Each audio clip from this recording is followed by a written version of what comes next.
escucha? Ahora. Don José Luis Cordero, concejal del excelentísimo Ayuntamiento de la ciudad, representantes de otros grupos políticos, unos hermanos mayores, hermanos, ponentes de la mesa, bienvenidos y muchas gracias a todos por la asistencia a este acto que, como cada año, convoca a la Hermandad de los Estudiantes en torno a Santo Tomás de Aquino, festividad de nuestro titular letífico. En una edición más tratamos de conjugar los temas de actualidad con la cultura cofrade, además de los valores cristianos que están íntimamente ligados. En esta ocasión vamos a abordar un tema que sigue siendo actualidad y está totalmente vigente después de siglos de historia. Algo que no ha evolucionado en la técnica y sigue presente aún con más valor cada día.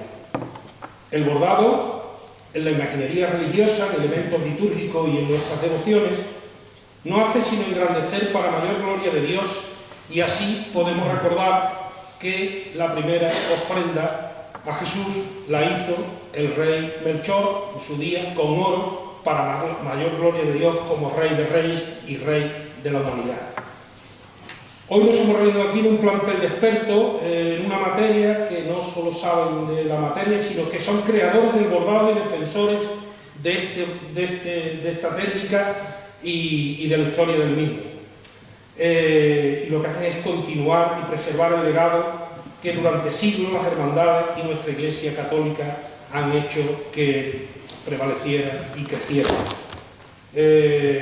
Sin más dilación, voy a dar paso a nuestro moderador, que al igual que el resto es un profesional, en este caso de la palabra, don Arturo Rivera, periodista del Diario de Cádiz, para que haga una presentación de cada uno de ellos y que entre todos les une una característica común, que es ser cofrades. Afortunadamente, además de su profesión, es que son cofrades. Si visitan las páginas web profesionales de cada uno de ellos, de nuestros contertulios, hay una máxima que se expresa en las tres de manera común, y es crear, conservar y transmitir. Con esa verdad por delante vienen aquí esta tarde. Que disfruten de este acto, que disfruten de la cultura cofrade, de la historia y de la sensibilidad. Muchas gracias. A las palabras del hermano mayor de la hermandad, sean todos bienvenidos hoy a este acto que organiza la cofradía de nuestro Padre Jesús de los Afligidos y María Santísima de la Amargura en torno a la festividad de Santo Tomás de Aquino, patrón de los estudiantes y, como saben, pues también titular de la hermandad. Gracias a todos por vuestra asistencia. Hoy estamos ya pues a 20 días de un nuevo miércoles de ceniza, contando los días que faltan ya para un nuevo lunes santo de colas recogidas y capirotes colorados, y sobre todo contando los días que faltan pues para el anhelado regreso de la imagen de Jesús de los Afligidos, que, como saben, está siendo objeto de una importante intervención pues, para garantizar su conservación. Y nos damos cita aquí en el corazón de San Fernando, que es el salón de actos de este ayuntamiento tan querido por nosotros, por los isleños, para hablar de una cuestión muy concreta, que es el bordado, la tradición, el oficio, la artesanía del bordado.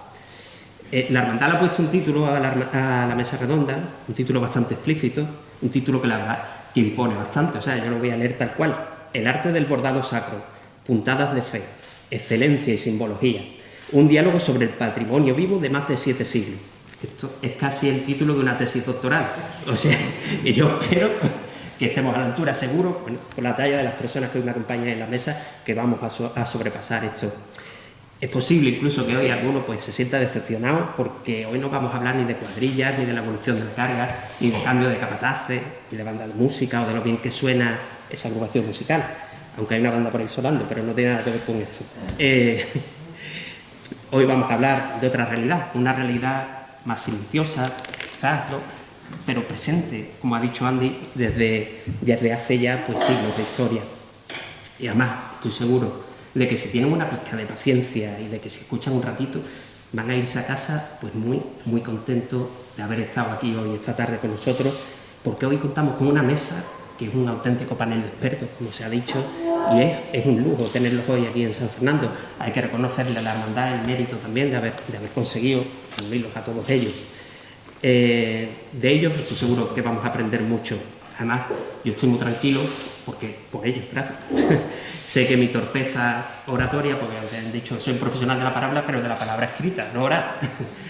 Y sé que mi torpeza y que mi ignorancia en este tema, pues enseguida va a quedar eclipsada pues, por su elocuencia, por su brillantez, por su buen hacer y por sus anécdotas. Por eso aviso que yo tengo la firme intención de trabajar muy poco hoy y me voy a limitar a cederle la palabra, a ir planteándoles una serie de cuestiones para ir abriéndoles el camino y hacer que esto sea un diálogo entre ellos, por supuesto, como bien reza el título de la mesa, pero también un diálogo con vosotros. Por eso también os invito a aprovechar su asistencia para preguntarles lo que quieran ellos. De hecho, sí me lo han pedido, me lo han transmitido, que les gustaría que la gente participara, que esto sea un acto dinámico y un acto vivo. Así que venimos a hablar del bordado, pero antes me van a permitir que haga un inciso, por supuesto, y o sea, para trasladar y para dar las gracias a esta hermandad, a la hermandad de los estudiantes y a su Junta de Gobierno, pues por haberme dado esta oportunidad de moderar esta mesa redonda. Y aunque no sea hermano de la cofradía, pues hay muchísimas cosas que me vinculan a ella, hay espacios. Yo crecí y viví en la calle Gravina, que es casi el nexo de unión entre la Pastora y el barrio del Cristo.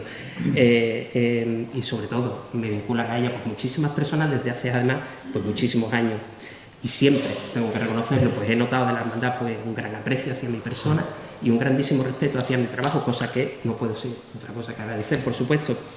Pero me van a permitir también, ya sigo, me quiero referir especialmente a su hermano mayor, Andrés Galán, Andy, al que, bueno, me unen desde nuestra juventud, pues amigos comunes muy queridos por ambos, y siempre tengo esa fortuna, me ha prodigado con una grandísima generosidad, un gran afecto y muy gratas conversaciones, la verdad.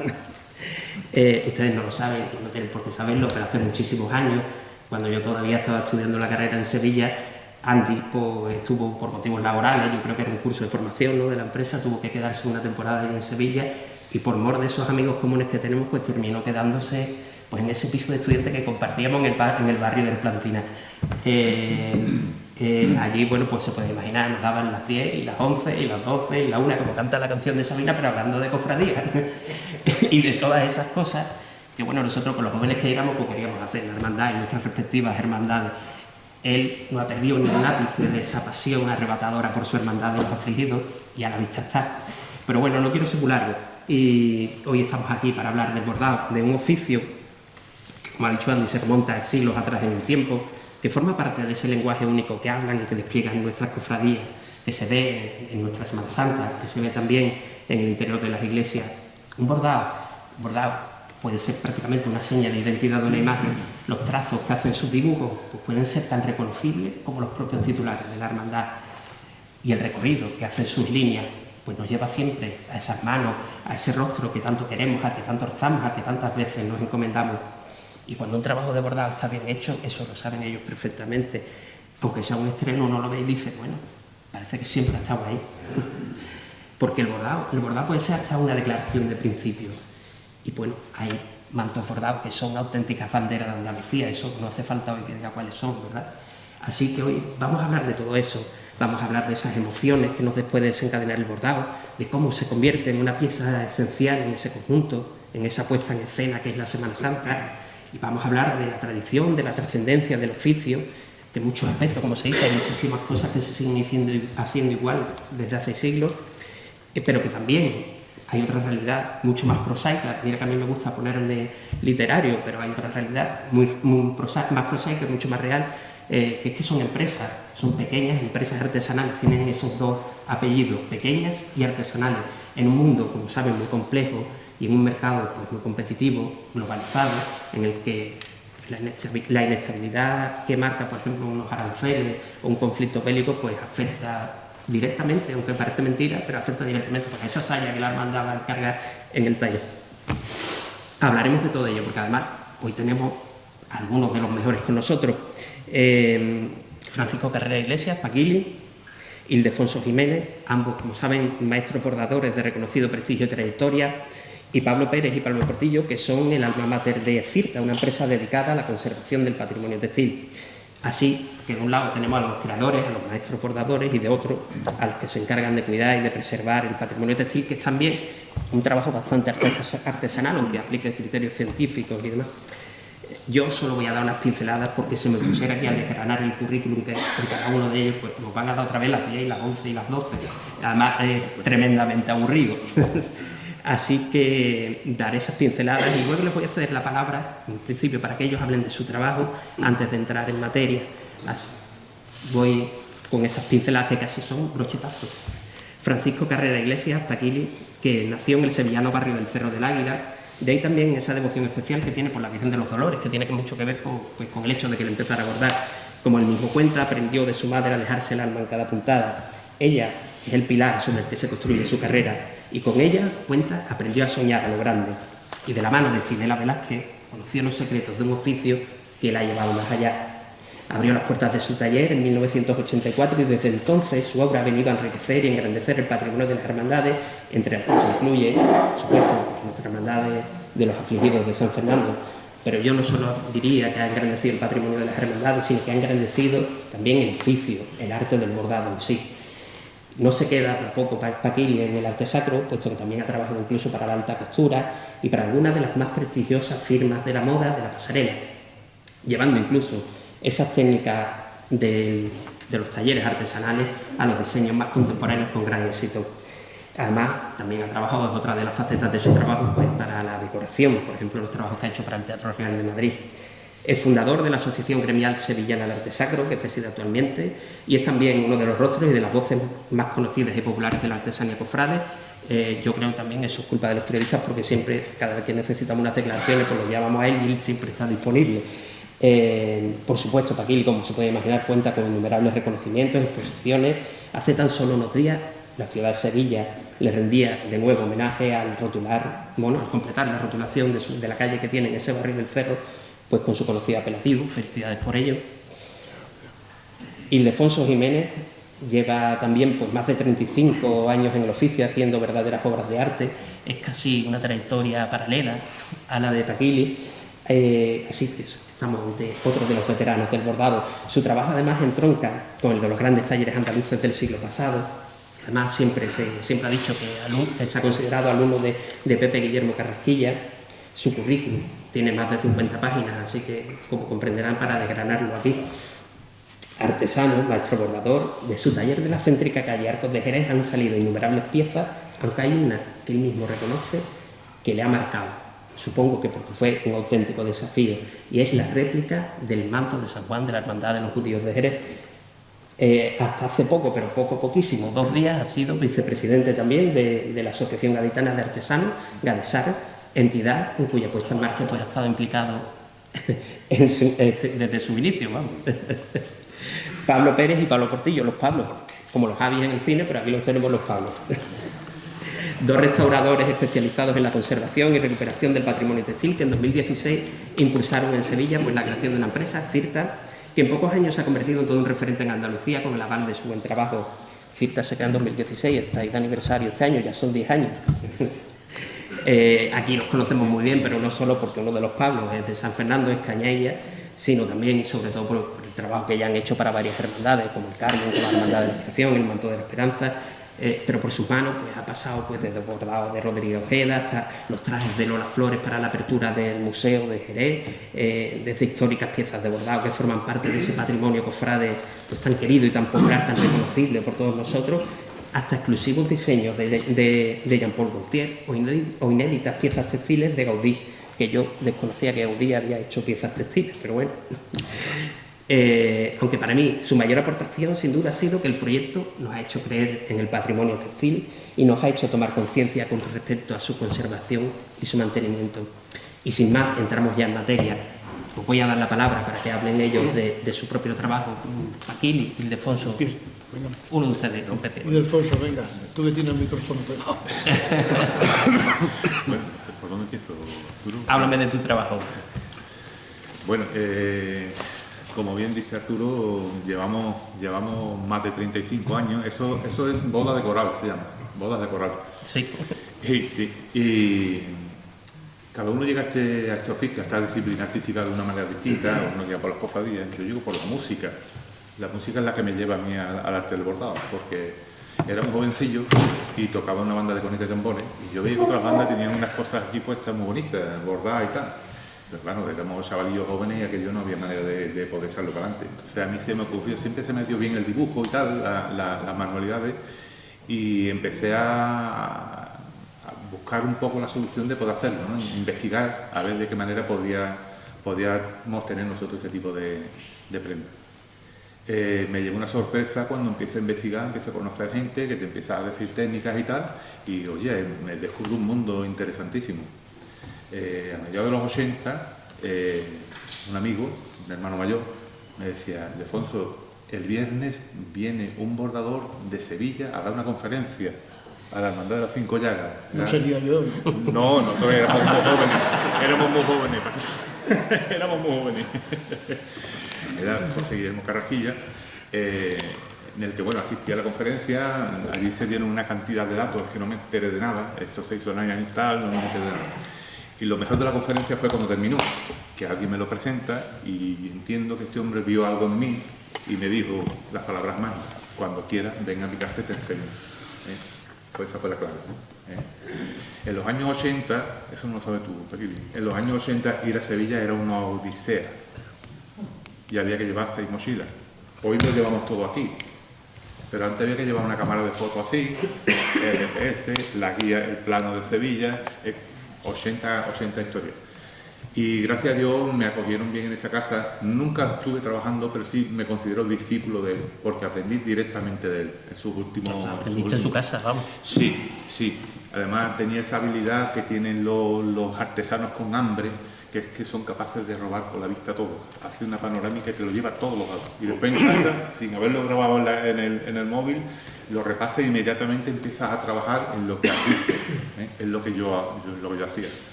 Tenía algún problema, me iba para allá otra vez, echaba una mañana, veía a Rocío bordando, que yo veía a esa niña haciendo hojillas y me dejaba loco. Entonces vi cómo era, vi cómo sacaba la aguja, cómo pinchaba la aguja, cuál es el efecto, cómo había que picarla. Y eso, yo no sé si eso se le puede llamar en el oficio unción, es eso que no se ve, pero está. Duende. Sí, es ese punto, esa vida que se da al bordado, que es difícil de explicar. Pero cuando vemos un bordado muerto, se ve que está muerto. Sí, eso es obvio. Entonces, eso yo creo que lo capté de esa casa. Lo hice mío, lo reproducí, apliqué un poco mi estilo y bueno, después de 35, 36 años, pues seguimos en la brecha. Porque los bordados tienen vida. Sí, lo tiene, sí. Paquili, cuéntanos tú, la vida de tu bordado. La mía está un poco contada porque casi todos los días hay algo que tiene algún medio. Bueno, yo la realidad que soy el más mayor que está aquí en la mesa, me he quedado un poco sorprendido, por eso le preguntaba a él en plan de broma si era yo. Porque yo llevo, este año, a final de año, se cumple 50 años bordando. Y las cosas hay que situarlas en el contexto y en el tiempo. Él tuvo la gran suerte de que contó con que Carrasquilla le abrió las puertas. Pero yo me acuerdo cuando yo descubrí aquel mundo que era la Semana Santa y el patrimonio de la Semana Santa, yo sabía que aquello me había llamado y no podía explicar el qué.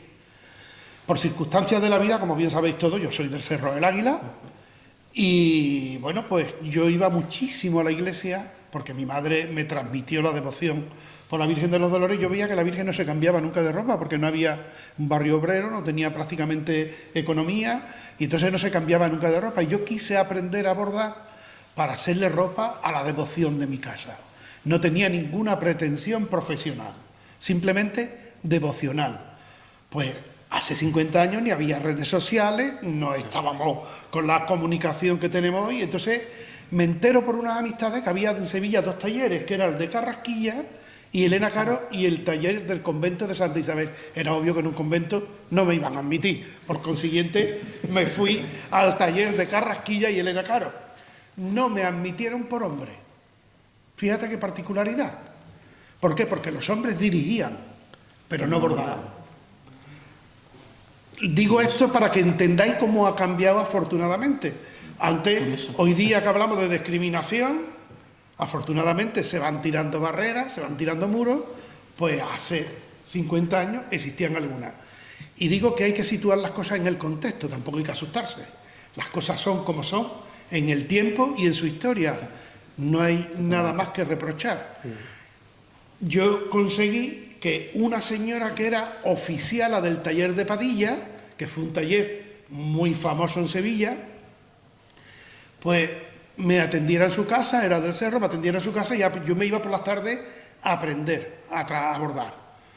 Sin conocimiento técnico, sin preparación. Yo había estudiado arte y oficio de una forma muy incipiente, empecé a descubrir libros y descubrí una pasión que se ha convertido en una pasión y en una forma de vida. No entiendo mi vida sin el bordado. Es más, confieso aquí, yo podía haber estado jubilado hace 2 años. No me voy a jubilar. No es porque tenga problemas para vivir o para no vivir, no tengo ese problema. Simplemente que es que me gusta lo que hago. Y cuando él decía bordado muerto o bordado vivo, que no transmite, es que nosotros, los que estamos aquí, ellos en su parte magistral que hacen a nivel científico conservativo y nosotros en la parte que hacemos creativa, le ponemos nuestra alma. Cuando se ve una pieza, mira, yo por ejemplo, con la cofradía nuestra de aquí de los afligidos, la gente ve el misterio y hay alguna gente que tú te acordarás que han venido a la Casa Nueva, han dicho, ¿esta túnica es antigua? Yo no veo si es antigua, si está basada, ¿sabes qué veis? ¿Qué veo? Los años que han pasado por mi vida y las circunstancias que yo he vivido. Cada pieza es un fotograma de mi tiempo y cada pieza me retrotrae en el momento que yo la estaba haciendo y los momentos maravillosos que yo viví y los momentos malos. Por consiguiente, los que nos dedicamos a este mundo, aparte de crear, ponemos el alma. Y cuando se pone el alma, es parte de la vida. Y cuando se pone parte de la vida, cada vez que ves una obra que tú ejecutas, ves ese fragmento de tu vida que estuvo dedicado a completar esa pieza. Muy bien. Los Pablos. Antes hablábamos de esos 10 años. Yo creo que es un tiempo curioso, ¿no? Un aniversario pequeño, pero hay muchas cosas que se han hecho en estos 10 años, ¿verdad? Pues sí, nosotros nos conocimos cuando fuimos a Palencia a hacer allí la especialidad de restauración de tejido. Yo soy mayor que Pablo, entonces yo había hecho la licenciatura de Bellas Artes allí en Sevilla con la especialidad de restauración. Siempre quise ser imaginero, pero en Bellas Artes me di cuenta de que el modelado no era lo mío. Y entonces vi pues la restauración que también me apasionaba. Cuando hice licenciatura, pues no había ningún tipo de especialidad, era pintura y escultura. Entonces, una de la asignatura principal del último año consistía en hacer o un proyecto de restauración o un tema monográfico. Y yo decidí hacer un tema monográfico sobre la restauración textil, porque no habíamos visto nada. Y se conocía pues poco, es decir, se conocía poco. Teníamos poco alcance o poco accesibilidad a ella. Y era un poco la disyuntiva de la diferenciación entre la restauración artesanal y la restauración científica. Yo leía a Amadeu Morata, que son restauradoras textiles de Barcelona, y veía cosas que se hacían en Sevilla, tanto en bordados como en mantillas, y decía, bueno, diferencias que hay en esto. Después de 2 años buscándome la vida, me fui a Palencia y allí conocí a Pablo. Compartimos clases, compartimos piso, compartimos un montón de cosas allí. Y al terminar la especialidad de restauración textil, pues llegamos aquí a Sevilla y se nos planteaba la duda de qué hacer, dónde acudir, a quién llamamos, qué hacemos. Y entonces, pues como lo que teníamos clarísimo era nuestra vocación, que es la de restaurar tejido, dijimos, bueno, vamos a empezar, vamos a buscar un nombre. En ese momento, como decía Pequili, ya se veía redes sociales, entonces, bueno, pues vamos a tirarnos un poco a la piscina, vamos a movernos por redes y vamos a ver la demanda que puede tener o no puede tener esto. Y empezamos en un local de 18 metros, chiquitito, 18 metros cuadrados, con 2 cuadros bordados de particulares y bueno, pues poco a poco en estos 10 años ha sido lo que ustedes, ¿no? Lo que las hermandades, lo que los clientes particulares, lo que entidades han ido solicitando de nosotros. Y yo creo que llegamos en un momento en el que había un vacío en cuanto a restauración de tejidos y también por nuestro esfuerzo de publicaciones constantes que intentamos publicar 2 veces a la semana sobre la importancia de los tejidos, la importancia de los bordados, la importancia de conservarlos, pues poco a poco hemos ido creciendo más o menos, llevamos 10 años trabajando y súper satisfactoriamente. Por supuesto, no somos creadores, no tenemos la parte creativa, tenemos una responsabilidad que es la de conservar lo que los creadores hacen, ¿no? Entonces conservarlo en las mejores condiciones y siendo consciente también de ese uso que tienen estas piezas. Que no seamos creadores no significa que no pongamos el alma, porque por supuesto la ponemos, como ha dicho antes Raquel. Y es una cosa que es verdad que a mí personalmente sí me llama la atención, porque cuando damos una charla al presentar un trabajo, hay gente que nos suele, en todas las charlas hay alguien que nos suele decir: se nota que tenéis mucha fe, se nota que le ponéis vida, se nota que le ponéis alma, porque yo creo que todo trabajo, como no lo hagas con vocación y no lo hagas con entrega total y absoluta, eso se repercute en el aspecto final. Entonces, bueno, pues un poco eso. No sé si Pablo quiere añadirlo. Sí, lo vamos a llegar al último.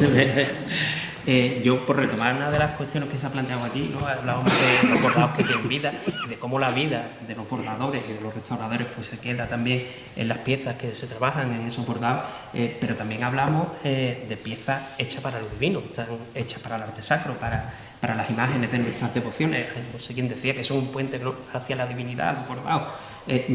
¿Cómo se plasma eso a la hora de trabajar? ¿Cómo se materializa eso cuando estás trabajando? Mira, cuando esto es obvio que tiene que tener una parte vocacional y también una parte espiritual.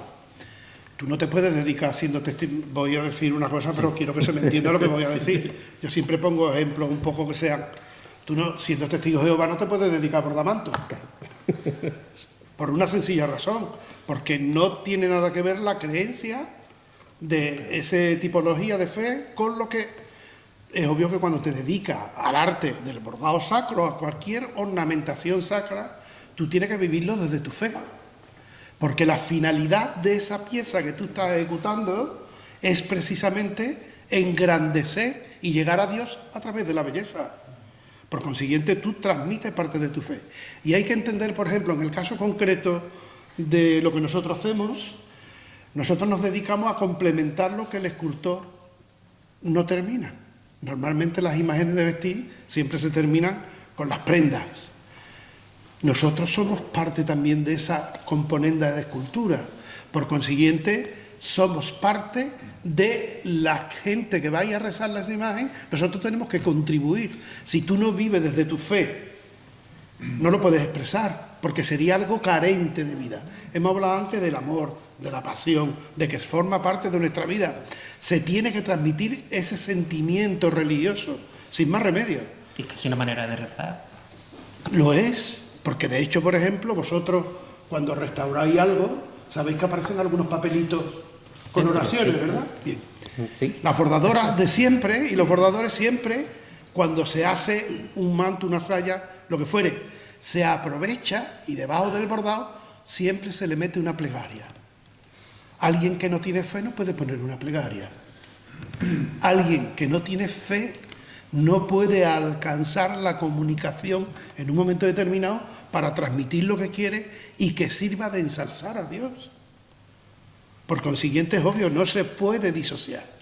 Se puede ser muy buen artista, pero para no tener fe te tienes que dedicar a lo profano. Si tú te quieres dedicar a lo sacro, tiene que tener una parte de vivencia espiritual. Si no, no llegas. Y otra cuestión, siempre se ha dicho, el bordado prácticamente se lleva siglos haciéndose todo igual. ¿Eso es verdad, Ildefonso?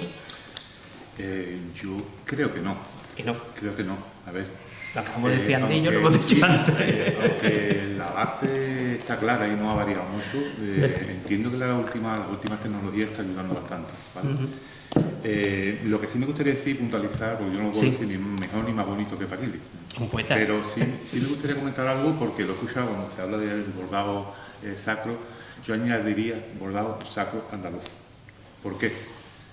Me consta que Paquili ha recorrido medio mundo, yo también me he movido un poco y hemos visto artesanos por todas partes. Es imposible encontrar artesanos como los andaluces en ninguna parte del mundo.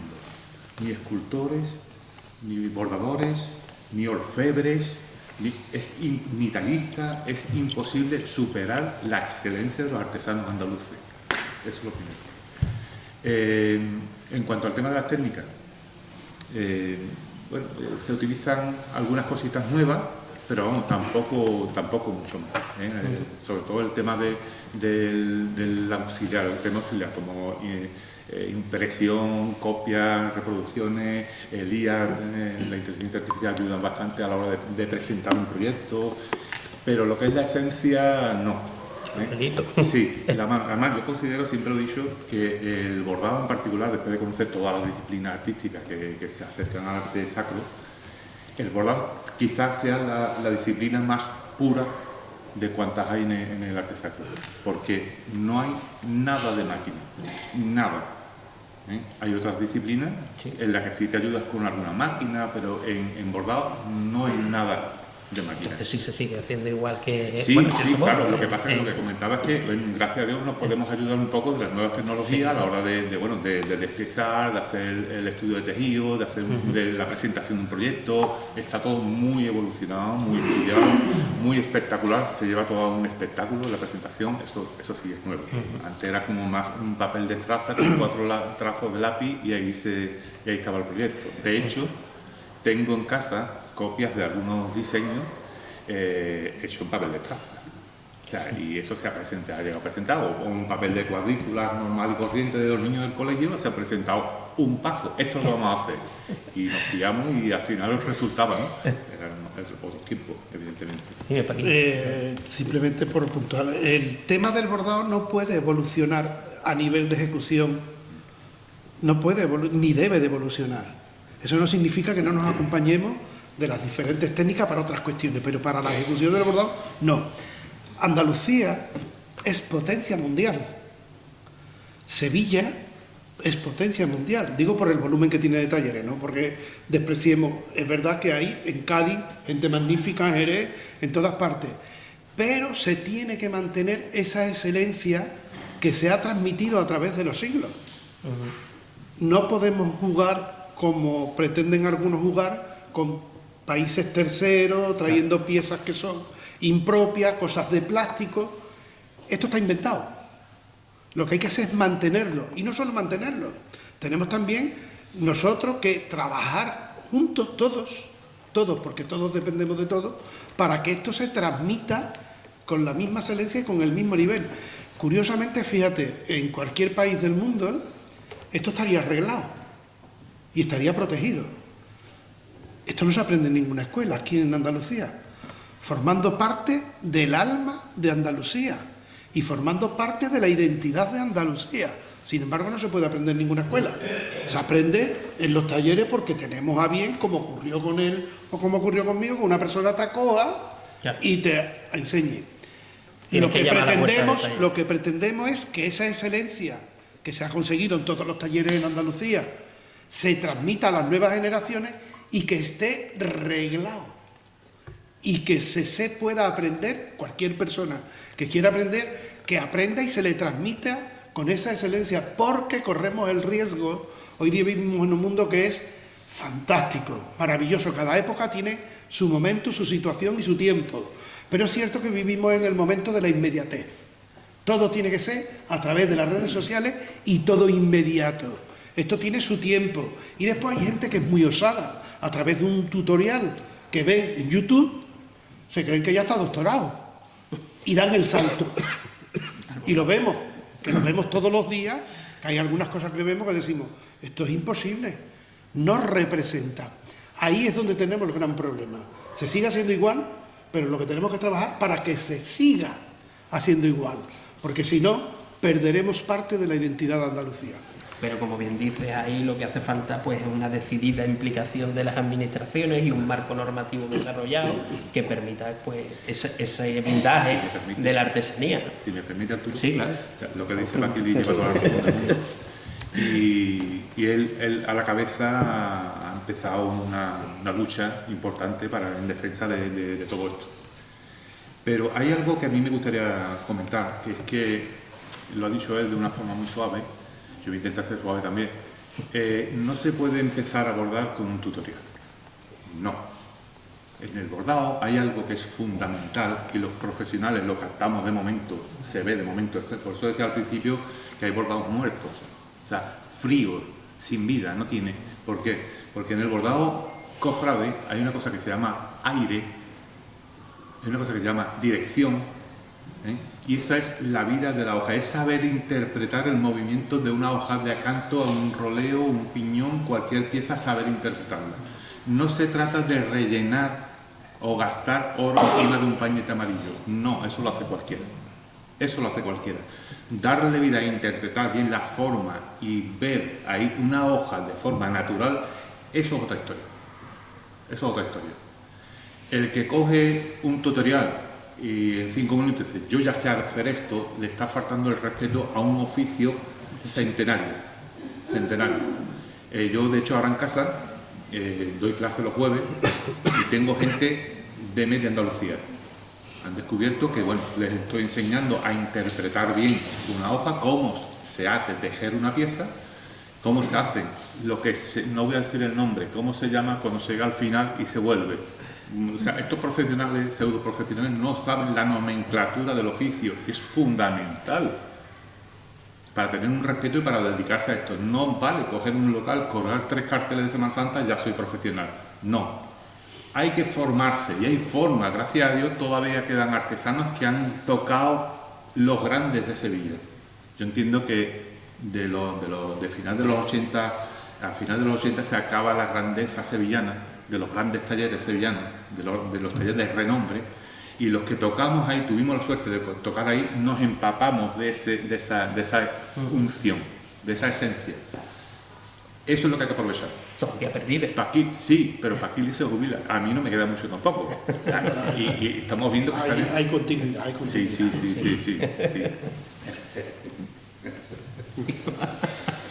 No me retire. Yo voy a ser igual que tú, yo voy a ser igual que tú, yo no me voy a retirar. Tiene que hacer un trabajo importante todavía. Bueno.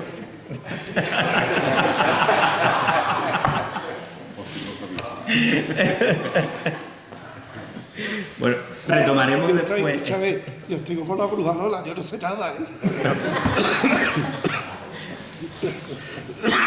Retomaremos después algunas de estas cuestiones que se han planteado porque son de hecho las claves sobre las que quería un poco que girara también esto, pero no quiero dejar pasar también la oportunidad de aquí de tener a los profesionales de la restauración pues para hablar también de su trabajo que yo creo que es un trabajo que hoy ha pasado también de la labor de conservación, de mantenimiento, de esos planes de conservación y mantenimiento que muchas hermandades están llevando a cabo. Eso ha pasado también a un primer plano, antes no tenía esa relevancia, ¿no? Hombre, sí es cierto que desde hace unos años para acá, afortunadamente, yo creo que se está tomando otra conciencia, ¿no? de la importancia de estas piezas, ya no solo como piezas ornamentales, sino como obras de arte de por sí. Lo que ocurre es que en estos casos, en la mayoría, son piezas que se hacen para ornamentar una imagen, para aderezar una imagen, por lo tanto tiene una funcionalidad. Lo que pasa es que esa funcionalidad no le quita todos esos valores intrínsecos que además nosotros pues valoramos mucho porque, entre otras cosas, y un poco al hilo de lo que se comentaba antes, ¿no? Cuando se dice, bueno, es que desde hace 7 siglos se viene trabajando igual. Bueno, es que precisamente una de las cosas que nosotros valoramos mucho es que los talleres de bordado de hoy en día, muchas veces yo creo que sin saberlo son portadores de unos conocimientos históricos que no están recogidos en ningún sitio, y es como dice Ildefonso, que eso es a base de ver, de tener la suerte de saber cómo se da la puntada, dónde se va, cómo hay que volver el hilo, porque a nosotros nos pasa también que nos llegan bordados de muchos tipos. No todos los bordados son de calidad, ni todos los bordados antiguos son buenos. Y son en esos detalles donde tú ves la complejidad técnica, el virtuosismo con el que trabajaba ese bordador. Y entonces ahí es cuando tú dices, ole. Y tú ves un bordado así y dices, madre mía. Y ahí, pues eso no deja de ser una materialización de unos conocimientos ancestrales que no se sabe realmente desde cuándo se vienen trabajando. Y hoy por hoy se usan las mismas técnicas. De hecho, bueno, gracias a Diego tuve la suerte de conocer una enciclopedia que se conserva aquí en el Ayuntamiento de San Fernando, la primera que se edita en Francia a mediados del siglo XVIII, y uno de los capítulos, ahí se recogen todos los oficios. Bueno, pues en el oficio de los bordados aparecen las señoras trabajando con los bastidores, con las brocas, las lentejuelas, los canotillos, o sea, de la misma forma que hoy en día se sigue trabajando. Y estamos hablando de mediados del siglo XVIII. Y si en ese momento estaban recogidos así, pues quiere decir que es que históricamente ya se venía usando ese utillaje, esos materiales, esas técnicas. O sea, yo creo que muchas veces las hermandades no son conscientes de que cuando encargan una obra nueva de bordado, están encargando historia y están manteniendo un arte histórico que gracias precisamente, tenemos la suerte aquí en Andalucía, que gracias a esa demanda de las hermandades, los talleres de bordado han estado a la altura y por eso han evolucionado tantísimo. Por eso un bordado andaluz no tiene nada que ver, ya no voy a hablar con un bordado del resto de España, no tiene nada que ver con un bordado que se puede hacer en Francia, que se puede hacer en Italia. O sea, la complejidad técnica y el virtuosismo y la perfección que ha llegado a desarrollarse en nuestra tierra, eso no se ve en otro sitio del mundo. Entonces, claro, cuando nosotros tenemos la suerte de enfrentarnos a una pieza así para restaurarla, pues es que nosotros no vemos solamente una pieza bonita o bien trabajada, no, es que estamos viendo historia viva. Es que estamos viendo la materialización de unos conocimientos y en muchos casos, por suerte, de un buen hacer, que eso es lo que a nosotros nos obliga el ser totalmente escrupulosos a la hora de conservarlo, porque siendo conscientes de eso, entendemos que el resto del público tiene que ser consciente de todo ese valor que se atesora, que no es solamente la estética, es que va más allá. Es que son obras de arte, la gente solo piensa en el virtuosismo de Miguel Ángel dándole mazazo al mármol, y la gente no sabe quién era Teresa del Castillo, y Teresa del Castillo era una primera figura del bordado sevillano, y era una maestra que hoy por hoy...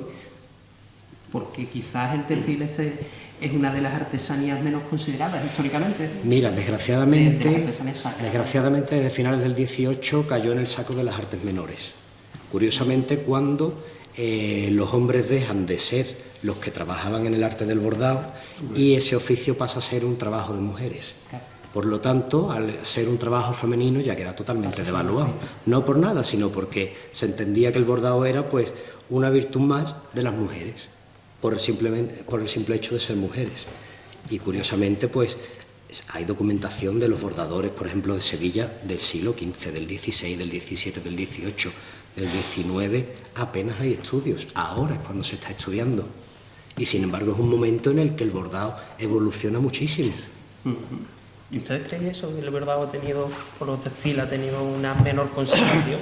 Mira, hay una cosa que no es, ¿verdad? No la podemos reducir solo al bordado, ni a la orfebrería, ni a nada. Estamos hablando de algo muy particular. La Semana Santa, que es el mayor museo al aire libre del mundo, el mayor museo, nosotros, como forma parte de nuestra cultura, de nuestra vida, nunca le hemos dado importancia.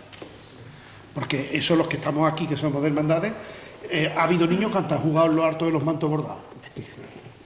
Forma parte de nuestra historia y bueno, pues no le hemos dado nunca importancia. Sin embargo, estamos hablando, como él no ha dicho una parte que yo creo que hay que reconocérsela. Hay una parte científica de ellos que han conseguido autorías de piezas que no las tenían. Con lo cual, ellos han elevado el nivel, pero también es cierto que los talleres hemos contribuido a engrandecer. Al final de cuentas, ¿sabes cuál es el problema? Que nosotros mismos no ponemos en valor realmente lo que somos y lo que significamos. Yo te hablaba antes tú me preguntabas si había generación, ¿verdad? Hombre, el día a día vamos a presentar, hemos conseguido que va a haber una formación profesional. Algo insólito, ¿eh? Eso no ocurría. Tenemos que trabajar, ya sé un poco reivindicativo en esto, y nos tenemos que echarnos la culpa a nosotros mismos. Los andaluces no hemos sido capaces de poner en valor aquello que nos identifica como pueblo. Sin embargo, en otras comunidades, el tío que hace un muñequito con una pajita tiene hasta la medalla de oro de las Bellas Artes. Y nosotros aquí, como forma parte de nuestra historia, de nuestra cultura, no le hemos dado importancia. Tenemos los mejores escultores. No existen ya en ninguna parte del mundo. Tenemos los mejores orfebres, que en pleno siglo XXI, ojo lo que te voy a decir, tengamos orfebres, doradores, bolilleros, encajeros, conservadores, se me olvidará alguno más. En pleno siglo XXI, con plena vigencia y con vanguardia, porque ¿sabéis lo que es vanguardia? Algunos dicen vanguardia, se creen que pone 4 alambres retorcidos con una pintura blanca. Vanguardia es que lo que tú hagas desde que con la misma técnica de hace 8 siglos tenga vigencia y tenga mercado. Pero innovando. Innovando en la parte que se puede innovar, en la parte de ejecución no. Yo en eso soy muy clásico. Entonces, verá, es que nosotros no hemos puesto en valor en lo que somos únicos. Y es que a nosotros nos identifica como pueblo.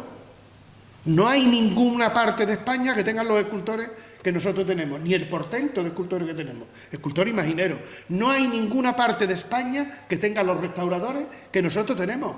No hay ninguna parte de España que tenga los orfebres que nosotros tenemos. Somos potencia mundial y nunca hemos trabajado porque eso tenga un reconocimiento y porque se reconozca lo que realmente somos. Hoy día tenemos la mayoría de los talleres, yo no sé si vosotros ocurre igual, me imagino que acuden a nosotros para que los enseñemos. A mí lo que me encantaría es que acudieran a una escuela y que esa persona cuando termine tenga su titulación. Y con la titulación vaya al taller. Su titulación. Y eso no se ha conseguido porque la propia gente de Andalucía, en algo que forma parte de nuestra casa, de nuestra historia, muchas veces no hemos echado cuenta. Y lo tenemos que hacer. Y ahora es el momento. Primero, porque estamos preparados. Segundo, porque tenemos conciencia. Tercero, porque defendemos a nuestra tierra y si no la defendemos nosotros, no la va a defender nadie. Y aquello en lo que somos únicos, somos nosotros los primeros que lo tenemos que ponderar. Paquili, y ese nivel del que hablamos, o Ildefonso, ese nivel del que hablamos, ese nivel de maestría que han alcanzado los talleres andaluces de bordado, ¿eso no es un problema también? Es decir, si tenemos el nivel aquí, No.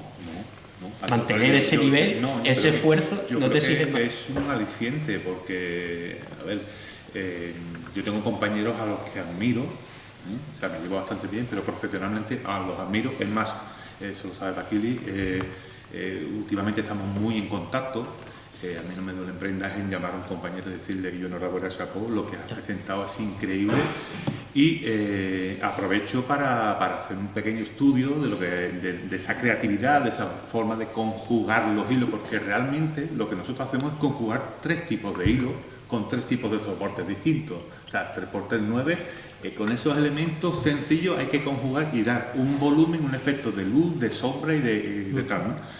Y la pregunta era esa. El nivel. Sí, exactamente. Si un compañero presenta algo fantástico, cuando yo tenga que presentar mi proyecto siguiente, evidentemente voy a intentar superarme. Un estímulo, entonces. Pero no superar a nadie, superarme a mí mismo. O sea, yo creo que eso es importante. Y eso, año tras año, pues evidentemente al final se nota, ¿no? Mira, a mí me gustaría decir una cosa y termino. No quiero yo capitalizar la mesa. Ha cambiado de 6 años aquí ha cambiado la mentalidad de todos los que conformamos parte del arte sacro. Antes parecía que por ser bordador uno tenía que ser enemigo del otro bordador.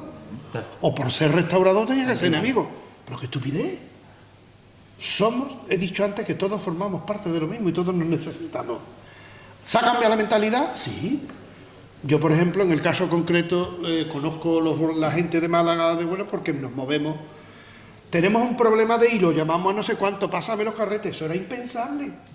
¿Dónde has comprado este terciopelo? Eso antes era impensable. Ha cambiado la mentalidad, hemos conseguido entre todos cambiarla. Nos queda mucho que cambiar, pero ha cambiado. Pues tiene que haber una sinergia, nos tenemos que, escúchame, al final de cuentas, si no hay escuela, nosotros nos tenemos que pasar información los unos a los otros. Mira, pongo un ejemplo que ellos lo van a entrar muchísimo mejor, pero los talleres también hemos aprendido ya a que hay cosas que no se pueden hacer. ¿A qué te refieres? Que antes hacía, pues mira, te pongo un caso. Antes yo eso no lo he hecho en mi vida, pero lo he escuchado. Había gente que limpiaba los bordados con pan, decían con miga de pan. Mire usted, está lo que está haciendo, cargándose el oro, pues se está llevando la capa de oro con la miga de pan. Limpiábamos con bicarbonato, que era lo que se hacía. Eso ya no se hace. ¿Por qué? Porque vamos evolucionando, vamos aprendiendo de las personas que han estudiado ellos y que van transmitiendo. Y nosotros nos vamos enriqueciendo, pero gracias a la generosidad de los unos con los otros. Porque al final de cuentas, el beneficiado siempre es el cliente, que al final de cuentas son las hermandades. Por eso te digo que ha cambiado la mentalidad. No hay departamentos estancos. Esto no significa que no haya sesiones, que las hay. Y también mucho ego, que los hay. Pero mira, en la vida los egos no valen para nada. Y los triunfos terminan todos los días a las 12 de la noche. Al día siguiente te tiene que volver a levantar y empezar de nuevo. Si me permite, sí, Pablo, a colación de esto, ¿no? Cuando nosotros empezamos, hubo talleres de bordado que estaban un poco en contra nuestra. Es decir, recibimos un poco de machaque por parte de los bordados, y de algunos talleres de bordado, perdón. Y nosotros lo que hemos intentado hacer ver siempre es que, lo que decía antes Pablo, ¿no? Que gracias a los profesionales, sí, a los bordadores, a los creadores, existen este arte. Aquí decía, el beneficiario es el cliente. Es que yo voy más allá, es que es el arte, el beneficiario, es que somos todos, porque el cliente es el propietario, el que lo tiene en custodia, pero lo disfrutamos todos, absolutamente. Por eso mismo, y hablando de la relación entre bordadores, conservadores, nosotros no nos sentamos a bordar, pero sí tenemos el conocimiento de la ejecución de los bordados, ¿no? Sabemos cómo se hace.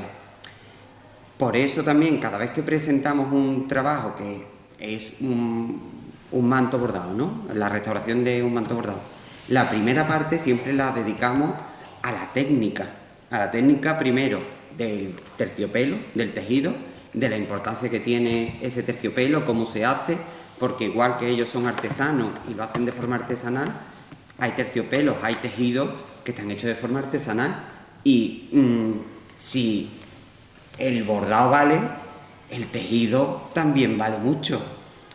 Luego hablamos de todas las técnicas de bordado, de los diferentes tipos de hilo, de cómo se hace, de si es bordado en hilo tendido o al pasado, de los tipos de hilos diferentes, la conjugación para que haya volúmenes. Toda esa parte técnica primera, luego las personas que están allí lo agradecen muchísimo porque entienden de otra forma la pieza que tienen entre manos. Lo entienden como obra de arte, que es lo que nosotros intentamos hacer siempre hincapié. Nos da mucha pena cuando has hablado de lo de artes menores. Es verdad que se ha relegado a artes menores y a nosotros nos da pena cuando vienen estudiantes de Historia del Arte, que algunos hacen práctica allí con nosotros, y nos dicen que en Historia del Arte no vemos nada de tejido. ¿Hacen práctica de Historia del Arte o de Bellas Artes? De Historia del Arte también, sí, ¿También? sí. Para documentación. Efectivamente. Entonces, que eso también habla de la concienciación y la importancia que están teniendo los tejidos actualmente. Que haya gente de 21 años que quiera hacer prácticas en un taller de restauración para documentar, investigar sobre tejidos y sobre bordados, creo que es un orgullo, ¿sabes? Que eso, que nos dicen que no saben, que no ven nada de tejido, y es una pena, porque te dicen la técnica de un cuadro flamenco, la técnica, el autor, lo que hay, lo que no hay, las condiciones en las que se hizo, la tabla, si tiene 4 cortes o no, te dicen todo eso, y dice, bueno, pero ¿no te has fijado en el terciopelo labrado que hace de dosel a la Virgen con el niño? No, es que ahí está representado un tejido y está representada la importancia de los tejidos y de los bordados.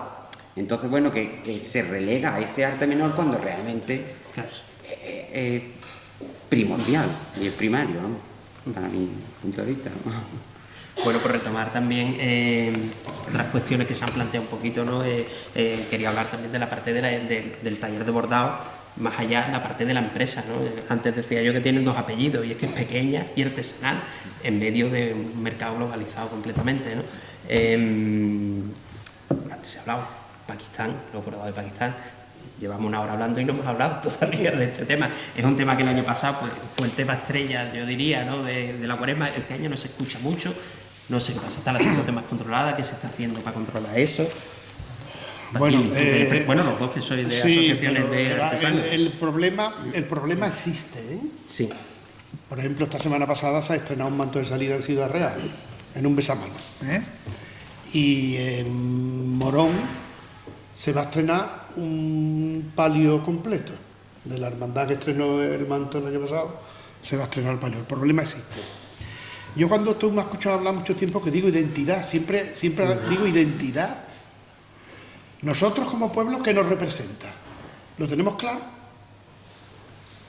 Nosotros, Andalucía, la conforma su historia, su patrimonio, su cultura, su tradición, y eso nos da identidad, ¿verdad? Bien. A la Semana Santa, ¿qué le da la identidad? Su patrimonio.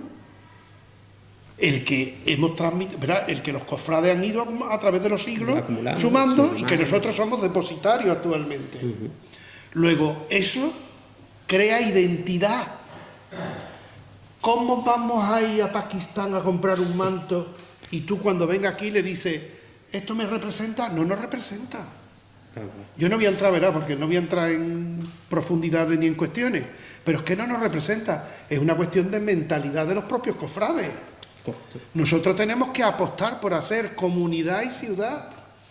La economía de la que nosotros dependemos, nosotros pagamos nuestros impuestos, tenemos nuestro día de alta, tenemos nuestra gente pagando nuestro seguro, contribuimos al fondo común del Estado, con lo cual los gastos sociales que el Estado tiene, nosotros en nuestra pequeña parte contribuimos. Somos conscientes de que pagando dinero fuera, no pagando dinero aquí, no revierten el beneficio económico de la gente de aquí. ¿Somos conscientes? Las hermandades se sostienen de los donativos que le dan sus hermanos y sus devotos, de su tierra. Lo lógico es que apostemos por lo nuestro. Eso hay que cambiarlo. Y después hay un problema, pero que es lo que de estamos... mentalidad. Sí, de mentalidad. Del cofrade, de las hermandades. Y de identidad. Y después, a nivel legislativo, ¿qué es lo que estamos haciendo? Yo he estado reunido en el Parlamento Europeo. Estamos ahora mismo con la indicación geográfica, que también se va a abrir a otras provincias, que es una forma de proteger lo que es diferencial a nivel artístico, hecho igual que antes hacía una marca. Eso ya se está consiguiendo. Hay otra faceta que estamos haciendo, que es que a estos señores se le pongan aranceles, no pagan aranceles. Y después no se sabe cómo tributan ni cómo entran en España. Eso ya lo hemos denunciado. Nosotros ya hemos cambiado la táctica, porque se firmó un documento por parte de todas las administraciones en defensa del arte sacro, que les obliga a la misma vez a defender en lo que somos únicos.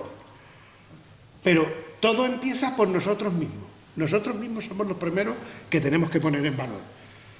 Tú no puedes decir, por ejemplo, tú suponte que viene aquí, dice, la hermandad de los afligidos. Pues voy a ponerla porque... Pues, y toda la ropa la saca de Pakistán. Y ahora tú traes a alguien y dices, fíjate los bordados. ¡Oh! Eso no te representa a ti como pueblo. No te representa. Nosotros tenemos que buscar que la gente entienda que formamos parte de la identidad y que el arte sacro forma parte de la identidad de Andalucía.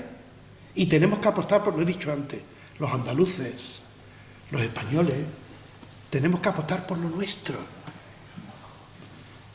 El plástico para otra parte, las malas artes para otro sitio. Nosotros ya hemos llegado a un nivel y ese nivel lo tenemos que mantener. Y lo tenemos en Andalucía, no hace falta buscarlo fuera. Y no te creas que cuando hablamos de economía, estos señores lo que hacen fuera tiene fecha de caducidad. Vosotros, por ejemplo, cuando restauráis, dime la pieza más antigua que habéis restaurado. ¿Siglo y medio? Antigua. ¿2 siglos? Principio del 16. Principio del 16. Pues sí, sí. ¿Tendremos las piezas de Pakistán en el 2020, en el 2300? No se puede. No se puede. Pero escúchame, es que ni para ellos ni para nosotros. ¿Cómo vamos a hacer algo de plástico que no va a tener durabilidad en el tiempo? ¿Qué responsabilidad tienen los cofrades? Mucha. Primero, porque tienen que mantener un tejido artístico que forma parte de la identidad de Andalucía. Y segundo, porque también tenemos que buscar las generaciones futuras de restauradores que tengan para poder restaurar. Si nos ponemos a comprar cosas de fuera, de plástico, convertiremos la Semana Santa en chain. Productos de chain. Que, ¿verdad? Es una cosa de tirarse la risa, pero No, que no pero- encuentro una justificación, ¿verdad? Es que eso no ha ocurrido nunca. Es que en la Semana Santa, en las hermandades, sabéis todos los que estamos aquí, que desde chicos hemos estado pidiendo y haciendo rifas y buscando para conseguir la mejor saya para nuestra devoción, la mejor túnica para nuestra devoción. Esa parte esencial no la puede perder el cofrade. No la puede perder. Porque eso es lo que ha hecho grande a la Semana Santa de Andalucía, de España, de cualquier parte. Y eso hay que transmitírselo a todos los cofrades. Yo decía antes que hoy vivimos por las redes sociales y la gente tiene la inmediatez. Hay gente que entran en una junta de gobierno y quieren en 3 años el palio, el manto, el bardaquino y hasta un juego de cama que le regalen. No puede ser. Todo tiene su tiempo. Y hay que tener mesura. Meto coletilla para que nos riamos un poquito, pero que el tema es muy serio, ¿eh? Porque es que estamos poniendo en peligro algo que es estratégico solo de Andalucía y de España. Y esa responsabilidad la tenemos todos que defender. Pero si es verdad lo que dice, esa inmediatez que tenemos en el día de hoy, casi que se traslada ese hábito a esa intención, lo que has dicho, de querer comprar y de querer tener, pues yo lo que quiero es cuanto más dorado y cuanto más esto, pero un poco tiempo. Pero si me permite, Sí. me gustaría dar mi versión con respecto a este asunto Sí, claro. pakistaní. Los talleres que se dedican a hacer este tipo de artesanía, que, bueno, se está hablando un poco del plástico, del metal, del alambre, yo lo considero como un alambre, o sea, porque no tiene más calidad que un alambre. Esto viene de una ciudad que se llama Sialkot, en Pakistán, que está a pocos kilómetros de la frontera con India, o sea que realmente los bordados pakistaníes vienen de la India, que es donde están más baratos. Quiere decir que el que encarga un trabajo de este tipo, Pakistán está siendo torpe porque tiene que ir a la India a encargarlo. O sea, estoy dando pistas para hacerlo más barato todavía, tranquilo. Pero la mafia es pakistaní, Sí, ¿eh? sí. Comprobado, Pero ¿eh? la versión mía es que, digamos que los talleres de bordado pakistaní siempre han trabajado en España. Sí. Siempre, siempre han estado trabajando en una parcela que les correspondía, que para eso estaban ellos y además eran los números 1, pero empiezan a entrar en este campo porque se les abre la puerta desde dentro. A intermediarios, claro. Se les abre la puerta desde dentro. Llega un cofrade, si tú me haces esto que es así, me lo puedes hacer así. Y entonces lo que hacemos es que vamos evolucionando en tamaño. El problema está El problema está en que no se le puede decir a alguien dónde se gasta su dinero o no. Pero donde sí podemos actuar nosotros es en que me copien a mí o me roben a mí original, el claro. diseño. Es un plagio, Claro. en toda regla. Pero ¿cómo denuncias eso? ¿Cómo luchas contra eso? Una de las cosas podría ser los aranceles. Denunciar, ¿a quién denuncias? Sí, es que no quiero dar más información de la necesaria, pero es muy difícil coger a esta gente. Muy difícil. Yo creo que la única manera que se puede es combatir con la mentalidad. Claro, fundamental, de las hermandades, claro, ¿no? haciéndose Hay una, consciente, siendo hay consciente, una pero- parte jurídica. Si la hermandad no lo tiene Nosotros hemos puesto a raíz de una cosa que ha ocurrido en un pueblo de Sevilla, que no voy a dar más señales porque no quiero, pero ni debo. Hemos buscado otra fórmula, que hay una parte jurídica. La hemos puesto en práctica, ¿eh? Vamos a ver el resultado. En Sevilla se ha estrenado un manto hace poco, en diciembre, en la provincia, y hay una parte, a raíz de lo que hicimos en la Comunidad Europea, que estuvimos en el Parlamento Europeo, traigamos una información, eso lo hemos puesto en práctica y Y a ver el resultado. vamos a ver resultados. Claro, dice, no dice ahora nadie nada. Es que la Está táctica callado. es que nosotros no hemos dicho nada públicamente, hemos actuado de otra forma. Ha cambiado de estrategia. Claro, porque aquí hay algunas cuestiones que no... No conviene decirlas ahora, bueno, ya se dirán en su momento. Se dirán en su momento. Otro de esos temas también que tiene mucho que ver con el, pues eso, con el mercado globalizado que vivimos y que también afecta a los talleres artesanales. Salía también esta semana, había una noticia en Diario de Sevilla, ¿verdad? El proveedor de la principal materia prima de los talleres, que es el hilo de oro, pues advertía, ¿no?, de la escalada desmesurada de los precios del hilo de oro, por esas cuestiones que todos sabemos, por la inestabilidad del mercado internacional, por miles de cuestiones, si conflictos bélicos, aranceles y demás. Si no recuerdo mal el dato, yo creo que era un 260%. 260%. Un 260% que había subido. El otro día, Daba ese dato. Hoy no sabemos. Hoy no sabemos. No sabemos, claro. No sabemos.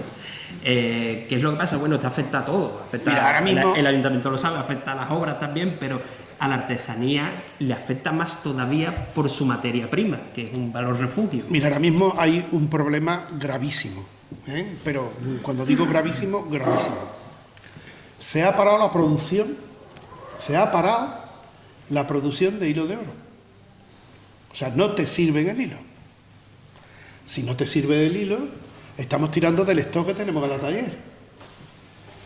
En el Eso se momento, acaba, o sea, claro. verá, y el stock, como comprenderéis, es un producto que es caro. Nosotros no podemos tener 20 kilos guardados. Tenemos a lo mejor 2 kilos y pico, 3 kilos, y sobre eso vamos tirando. No hay producción. ¿Por qué no hay producción? Se ha parado la Por producción. el coste, me imagino. Pues porque diariamente el oro y la plata de ley está subiendo.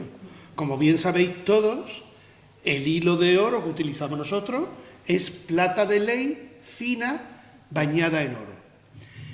Dice la gente, bueno, pues que no, es que hay unas particularidades que la empresa necesita para fabricar, tiene que comprar como mínimo 50 kilos de oro y plata. Es una inversión descomunal al precio que está hoy día. Y para nosotros, los hilos de oro, si estaban en 2.800 euros sin IVA, ahora se van a poner a 5.600. ¿Qué ocurre? Los contratos que nosotros tenemos firmados, que algunos tenían la particularidad que tenía el material metido, nosotros ¿cómo vamos a soportar una duplicidad de precios en la materia? No podemos. La empresa que lo fabrica, que es la única que hay en España, ha parado porque no tiene capacidad económica para adquirir 50 kilos entre oro y plata, con lo cual se para la producción. Por eso hemos sacado el comunicado. Sí, pero entonces ayer. a corto plazo hay un problema gordo. Tenemos un problema gordo. ¿Qué es lo que estamos haciendo?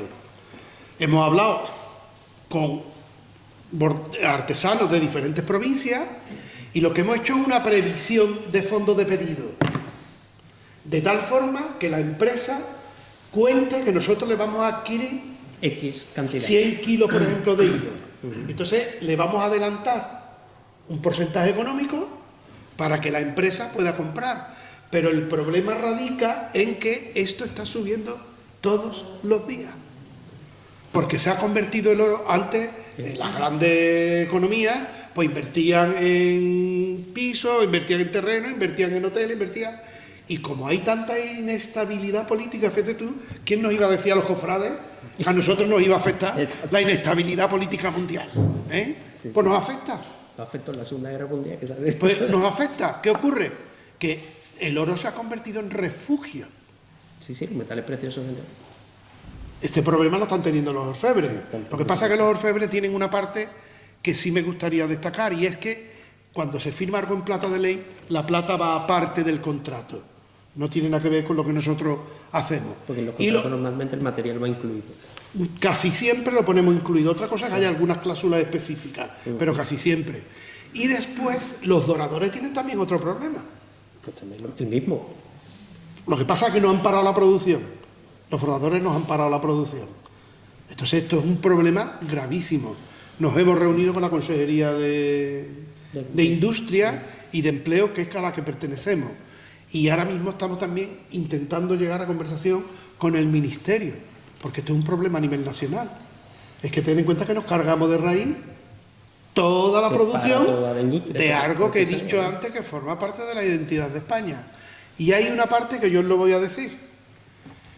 Los pakistaníes, aprovechando la coyuntura, se quieren hacer con la empresa de hilo de oro.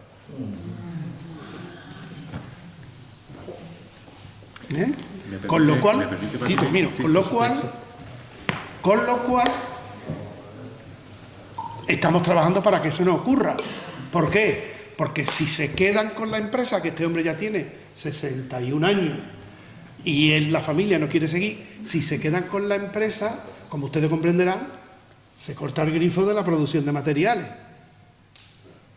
Entonces estamos ahí ahora mismo negociando a diferentes... Catalanes. Sí, es que es la única. Antes estaba Valencia, y ya no está. Esta semana pasada yo me he reunido con dos empresas, una en Francia y otra en Londres. Claro, no hacían un tipo de producto, tenían algunas cosas de las que nosotros utilizamos, se tienen que adaptar. Estamos intentando por todos los medios buscar solucionar el problema de otra parte. En Hispanoamérica, aunque es muy poca producción, hay una empresa, porque en Hispanoamérica existe la cultura del bordado también, muy poco, pero existe. Y estamos también buscando en Hispanoamérica. Ya he contado un poco el problema por dónde va. Sí, bueno, un poco por puntualizar lo que nos ha comentado Paquili, porque la primera parte del problema, que es el servicio de material, o sea, el que nos provean del material para poder, materia prima para poder trabajar, se le une un poco el que la única fábrica, la única manufactura que hay en España esté en Barcelona. Yo llevo 36 años, Paquili lleva bastante más. Al dueño de la fábrica lo conozco y sé un poco su inquietud. En Barcelona se ve Andalucía como muy lejos, como es algo que está allí abajo y no nos preocupa mucho. Pero seremos los mejores clientes, sin duda, que seguramente seremos los mejores clientes. Sí, probablemente los clientes de Andalucía para esta fábrica supondrán, no sé, el 60-70%. Trabaja, es que esta fábrica trabaja y vende para el mundo entero, vende mucho para Hispanoamérica, vende mucho para Filipinas, vende mucho para Estados Unidos, es que vende para toda Europa, vende para el mundo entero. Esta empresa, Monforte Sisterfield, no es una empresa, es un monopolio. Es un monopolio, es que no tiene rival. ¿Cómo es que se viene abajo? ¿Que suben las materias primas para fabricar? Sí, bueno, evidentemente y tristemente hay que trasladar ese coste al producto final, que es lo que hace todo el mundo, el que siembra papas, el coste lo traslada al precio final. O sea, cualquier producto hay que trasladar los gastos. Pero, ¿cuál es el problema? ¿Dónde veo yo el problema? Es que no nos duele mucho el hecho de que Ignacio se le haya pasado, aunque sea vagamente, el poder vender la empresa a Pakistán, ya nos está diciendo lo que hay. Entonces, una de mis, modestamente, de mis aportaciones o mis consejos era intentar buscar inversores andaluces. Ahora mismo, perdona un momento que te interrumpa. Sí. El día 27, el día 4, porque era el 27, el día 4, nosotros tenemos ya un inversor que se la compra. Hay varios. Andaluz, Hay pero varios, bueno, ya hay varios. este es el que más... Hay varios. Hemos buscado un inversor, porque claro, tenemos que garantizar. Es que hemos lo buscado, ideal sería el problema es traerse que aquí, él... Andalucía. Claro, esto es como la oferta y la demanda. Si el otro le va a dar no sé cuánto, Porque le da más. pues lo que tenemos que intentar. Aquí al final de cuentas la solución está buscar inversor, que lo hemos buscado, y que participe la administración. Claro. Porque es un producto que tienen que proteger, porque si no se cargan lo que es Nos traeríamos todo el proveedor el... Andalucía. Hombre, eso es obvio. Con lo cual, Sí, bueno, nosotros salía estamos, ganando Andalucía. si estamos trabajando para que haya una persona que lo compre, es para traernos el producto a Andalucía. Ya que sale. Ahora eso también tiene también su tiempo. Sí. Ahora hay que adaptar la fábrica a las personas nuevas que tienen que ir allí, tienen que aprender a adaptarse y traerse todas las máquinas. Eso después tiene su proceso de tiempo. Pero lo importante es traérselo a Andalucía. Y hay personas que ya están, ya tienen... Él va a venir la semana que viene, el de Monforte, viene la semana que viene a Sevilla y está la reunión programada. Lo que queremos es que la administración también acompañe para que proteja. Que se involucre, claro. Se nos acaba el tiempo y no quería dejar de pasar la oportunidad porque si alguno quiere hacer alguna pregunta. Paco. Que te veo con ganas. No sé si alguno tiene alguna cuestión que plantearle, aprovechar. Y si no, pues sigo yo hablando, porque aquí estamos muy a gusto hablando. Escúchame, lo hemos tenido que explicar muy bien porque nadie pregunta nada, ¿no? El nivel asusta. Entonces, El nivel todo asusta, mundo, el nivel claro, asusta. entonces, el que se quiera hacer una pregunta o lo que sea, dice, a ver si Es ya difícil. queda regular, Venga. claro. Preguntamos a que te le veáis que tenga interés. Me ocurre, por El ejemplo, teléfono de... a mí se me ocurre, por ejemplo, de todas las técnicas de bordado que hay, Venga.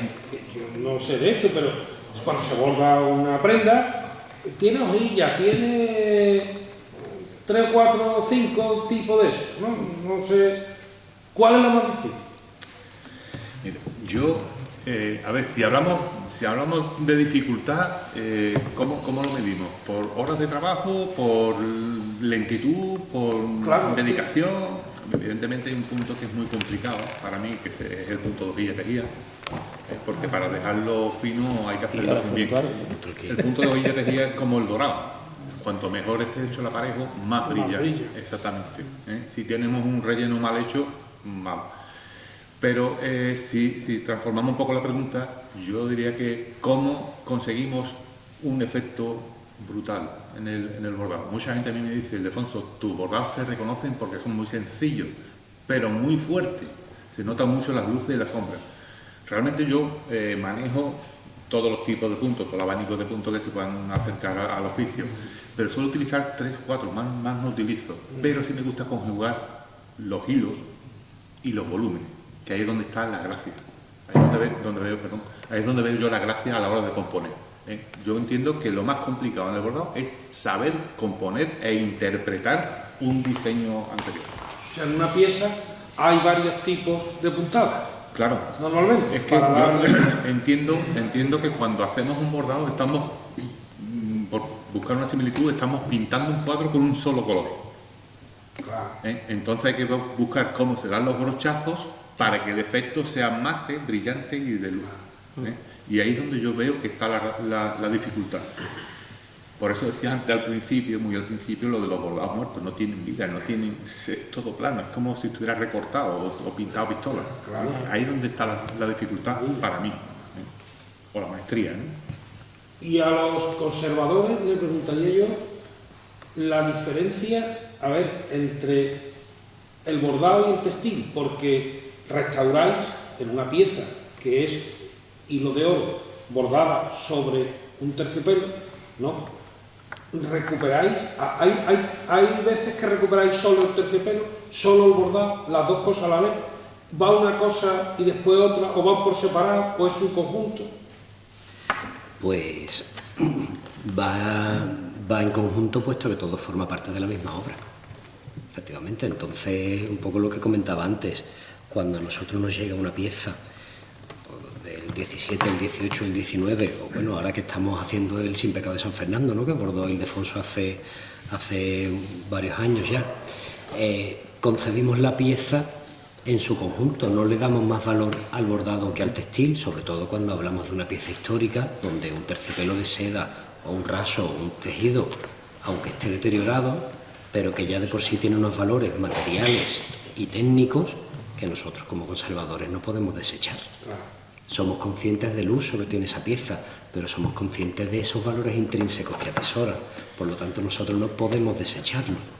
Entonces está la parte de la restauración del textil y de la parte de la restauración del bordado, para que la pieza completa Serán técnicas se diferentes, conserve. se utilizarán técnicas diferentes o procedimientos diferentes, Efectivamente. pero claro, no tengo ni idea, pero me supongo que la pieza de bordado será mucho más complicada que un terciopelo, por ejemplo. Depende. Hombre, un Pues terciopelo un que... terciopelo de hace 3 siglos, como decía, claro, tendrá una complejidad, ¿no? Para conservarlo. No, nada, efectivamente es que es diferente, hay complejidades diferentes. El terciopelo tiene la complejidad de que cualquier cosa que haga marca el pelo, entonces es más complicado. Y en cuanto a los bordados, pues bueno, ver tipo de hilo para reintegrar, qué puntada da, si sigues miméticamente la puntada que dio el bordador en su momento o no, para crear una diferenciación. Es buscar nuestra parte creativa. He dicho antes que nosotros no somos creadores, sino que nuestra parte creativa sí va en una pieza que llega a nosotros y que tenemos que restaurar, cómo lo hacemos para seguir manteniendo su uso, porque entendemos que toda pieza que llega a nosotros va a seguir usándose. Entonces, esa es la parte nuestra creativa, de buscar soluciones a lo que las hermandades pedís, ¿no? Al uso específico que tienen estas piezas y cómo podemos facilitar ese uso o mejorar la manipulación o buscar esas técnicas que ayuden a conservarla de mejor manera. Y sobre todo, pues bueno, cuando haciendo la conservación del original y de la pieza por completo, ¿no? Como comentaba Pablo. No es, si fuese una pintura, no es el lienzo por un lado y la policromía por otro, la pintura por otro, sino que es todo uno. Por poner, perdón, un detalle de un trabajo que a nosotros nos marcó por lo complejo, hace 3 años tuvimos ocasión de restaurar el terno de la Virgen del Carmen de Cádiz, ¿vale? Una pieza de 1859 de Antonio del Canto y Teresa del Castillo, que tuvimos la suerte que cuando nos llegó al estudio nos llegó hasta con los forros originales de tafetán. Pues nosotros no desmontamos ni siquiera los forros. Aprovechamos los rotos que traía el terciopelo y los tafetanes en su reverso para, a partir de ahí, meter los soportes de refuerzo y consolidar, porque entendíamos que descoser ese forro era ya desprender a la pieza de parte de esa originalidad. Y para nosotros eso es impensable. Hombre, cuando no hay más remedio, lógicamente el trabajo hay que hacerlo bien, pero cuando la pieza nos lo permite, aunque nos suponga una mayor complejidad, nosotros procuramos conservar hasta un detalle así, ¿no?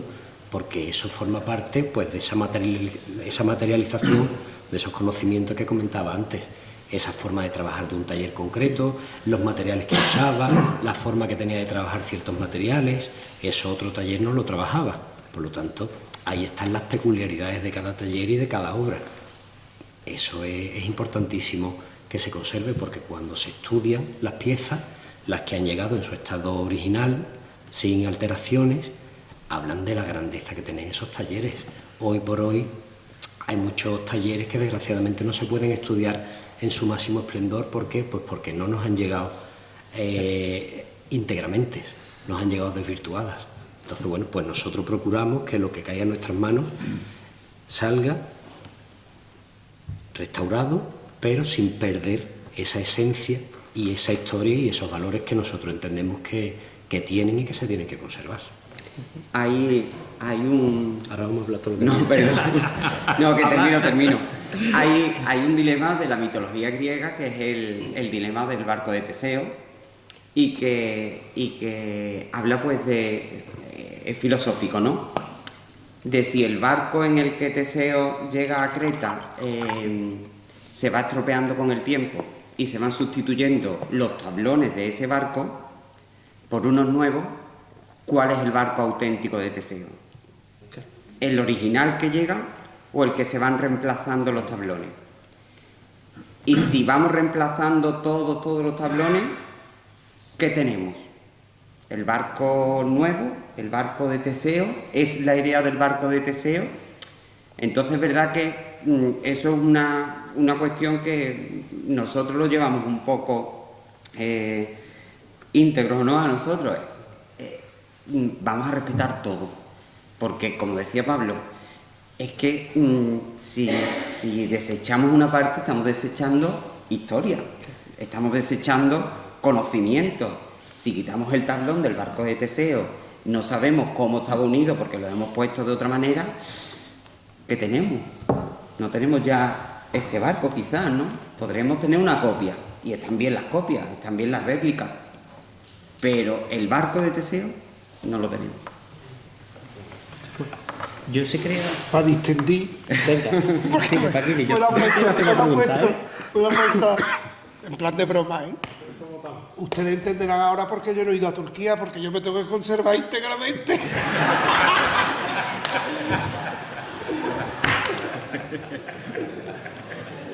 No perder su identidad. Por buscar un poco de risa, que no pasa nada.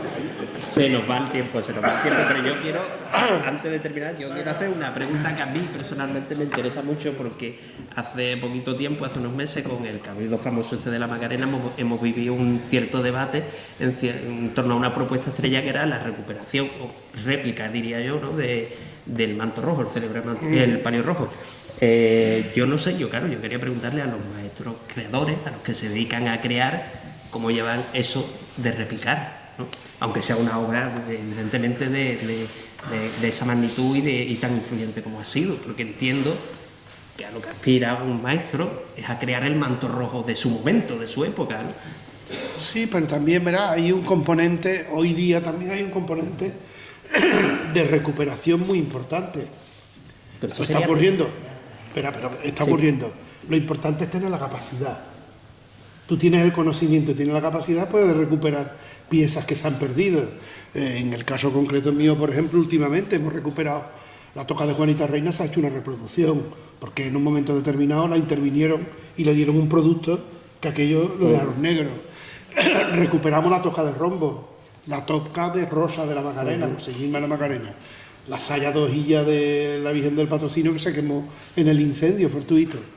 Eso también es una parte de estudio que a nosotros también nos encanta, porque es trabajar primero con el diseñador, que es el que hace el dibujo, y después una documentación que tú tienes que indagar en toda la documentación, la parte de fotografía, asesorarte muy bien de los puntos que eran. Tiene una parte, y verás tú, que es interesantísima en cuanto a poder recuperar una pieza que se ha perdido, desgraciadamente. Ahí no echas en falta que tú adoleces de tu creatividad en ningún momento, entonces. No, porque escúchame, es una parte creativa también cuando tú recreas algo que ya no existe. Aunque ya esté diseñado y tú te tengas que ceñir a los parámetros de reproducir, pero es una parte creativa. Mira, yo por ejemplo he disfrutado con lo de la toca de Juanita Reina, tú no te puedes hacer idea. Pero por una sencilla razón, porque a mí la toca de Juanita Reina me ha descubierto unas facetas técnicas que aunque yo las conocía nunca las había puesto en práctica, porque esa toca está hecha con unos hilos de unos calibres que ya no se trabajan, ha habido que encargarlos a exprofesos, y después las puntadas, yo soy el maniático de las puntadas. Hay gente que en 1 centímetro da 2 puntadas y nosotros en 1 centímetro damos 4 puntadas. Eso significa que tardamos el doble a la hora de trabajar.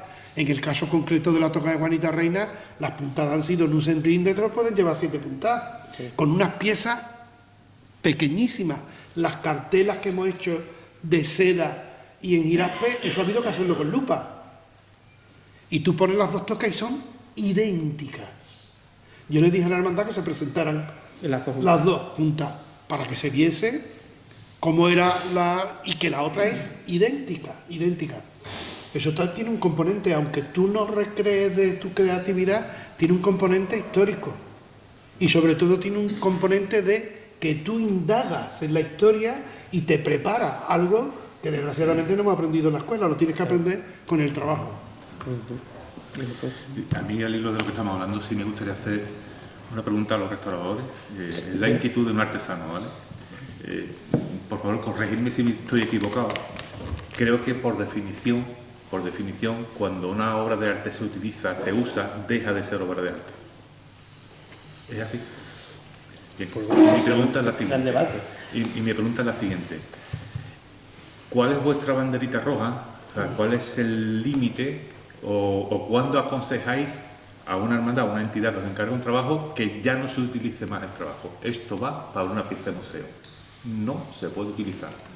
¿Cuándo sería eso? Es que aquí son piezas utilizadas, ¿no? Lo decía antes, un museo vivo. Es que, claro, perdón, es que, matizo un poco la pregunta porque al hilo de Luis Arturo. Cuando explicabais un poco los materiales que intervienen en una pieza de bordado, se ha limitado mucho a sota, caballo, rey. Pero si nos referimos al material, la materia metálica, a la hilatura, estamos hablando de hilos de plata de ley, con un baño de oro, un interior de seda, hilos de poliéster, rellenos de lana, base de algodón, soporte de lana y algodón. O sea que hay una serie de materiales de distintas índoles que además se comportan de formas diferentes. Todo eso va aglutinado con un engrudo natural que se va descomponiendo con el tiempo. Para más INRI está trabajado sobre un bastidor que le mete varios kilos de presión y esto después mengua. O sea que se va descomponiendo, se va deformando esa pieza. Para más INRI se utiliza mínimo 4 veces al año. 4 veces al año que le puede caer agua, cambio de temperatura, el sudor, en las manos, se trata bien, se trata mal, le cae cera, y todo esto se va estropeando. Y cosa importantísima, cuando llega una pieza de este tipo a mi casa, lo primero que vemos son los problemas de estructura que tiene. Si tiene problemas de estructura, se acabó la historia, no hay más que hablar. Y ya llegan a casa piezas de este tipo. Cuando llegan en este estado, lo que hacemos es que intentamos de pasarlo a empresas como la vuestra. Pues llevarlo a estas empresas que os van a dar la solución. Pero, porque entiendo que ya eso a mí se me va de las manos, porque para hacer una restauración, o se hace una restauración cofrade, o se hace una restauración científica para el museo. Mi pregunta, simplificando, ¿cuál es el punto, cuál es el límite de decir esto se restaura pero para el museo? Hombre, nosotros en nuestro caso, por ejemplo, bueno, primero te respondo a la pregunta de ¿cuándo se deja de ser obra de arte? Bueno, yo personalmente no pienso que por el hecho de tener una funcionalidad deje de tener esa consideración, porque el Gran Poder de Sevilla no deja de ser menos obra de arte porque salga a la calle, ni la túnica que viste de las hermanas Antunes. Perdón, decía por definición. Ya, si yo considero bueno, que es una obra de arte, es una obra de arte. Claro, o sea... Pero por definición... Nosotros defendemos mucho que son obras de arte porque al ser conscientes de todos esos valores intrínsecos y como somos conscientes de eso, al hacer esa labor de concienciación y de divulgación, por eso hacemos tanto hincapié, también para restarle esa mala clasificación o esa mala categoría de artes menores. Es que hace un mes hemos estado nosotros en Logroño presentando un trabajo y el presentador que nos presentó, valga la redundancia, habló de artes menores. O sea que todavía es un concepto que está muy arraigado, ¿no? en muchos aspectos. Eso por un lado, y luego por otro, ¿en qué momento decimos, mira, por experiencia, y llevamos, en julio vamos a cumplir 10 años, de todas las piezas que hemos restaurado, que no te puedo decir cuántas han sido, pero afortunadamente han sido muchas, se han quedado en exposición 2. El resto, ahí está también lo que comentaba Pablo de la parte creativa nuestra, el saber aplicar los criterios de restauración que impone nuestra profesión, porque no son nuestros, sino que nos vienen establecidos, aplicarlo a piezas que están en uso, que es una cosa, por ejemplo, que nosotros cuando nos formamos en Palencia no tuvimos, porque allí en Palencia las imágenes que salen en Semana Santa están en el Museo Nacional de Escultura, o en el caso de Valladolid. O sea, se tiene un concepto muy diferente. Claro. Entonces tú allí no le digas a un profesor... Bueno, una compañera nuestra quería que a las vírgenes se le pusieran velcros en el pecho para que los tocados se le encajara los encajes con velcro, como si fuera un babero cosido para no tener que manipular la pieza. Lo bueno que hemos tenido nosotros es que veníamos de esta zona, Nos ha gustado esto siempre, sabíamos de qué iba la historia, pero también hemos tenido esa inquietud de conservar ese patrimonio y de restaurarlo, ¿no? Que es pues lo que carecían allí arriba, ¿no? Ese concepto de que son piezas que tienen un uso, que son piezas valiosas, que para nosotros deberían estar en museo, por supuesto. Yo todavía no entiendo cómo no hay una pieza bordada en el Museo de Bellas Artes de Sevilla, porque es el Museo de Bellas Artes y es una de las máximas expresiones del arte de la ciudad. Yo no lo entiendo, pero desgraciadamente pues es así, ¿no? Pero eso, pues nosotros hemos intentado en estos años el aplicar los criterios y las técnicas a esa funcionalidad, siempre buscando mejoras para facilitar el uso, para evitar que las piezas sufran lo menos posible.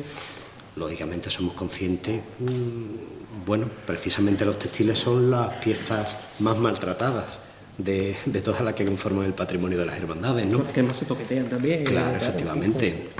Al final tú un candelabro lo coges y lo pones aquí, pero un manto de salida lo tienes que doblar. Claro. Bueno, si lo doblas, ¿no? En 4, en 5 y para adelante. No lo doble, que las cartulinas se parten. Claro. No, si es un momento. Bueno, pero el momento justo para partirlo. Entonces, bueno, siendo nosotros conscientes de eso, pues intentamos aplicar unos tratamientos para que duren lo máximo posible. Pero, bueno, sabemos que las piezas tienen una vida y sobre todo si no se conservan y no se manipulan No son eternas. en las condiciones, efectivamente.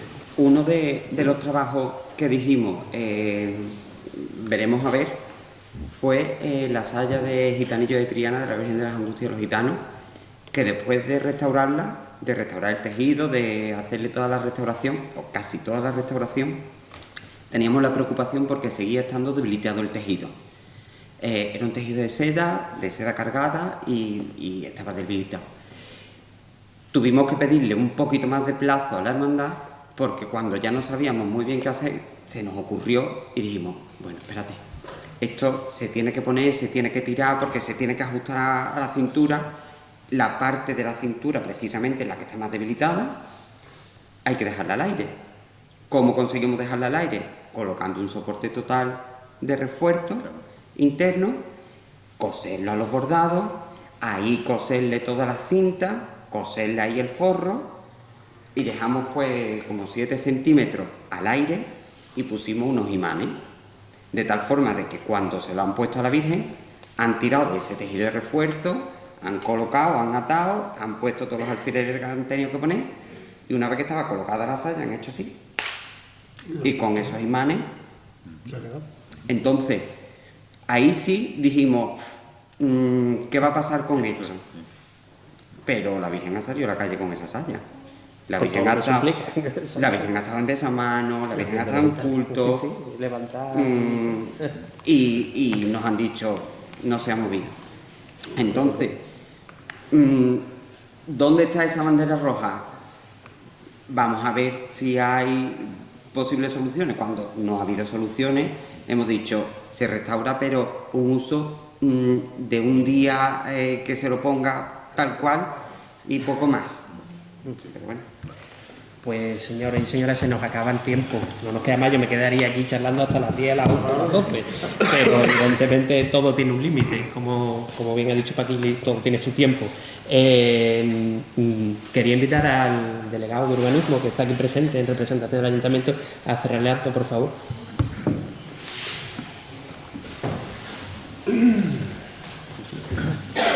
Muy buenas noches a todos y a todas.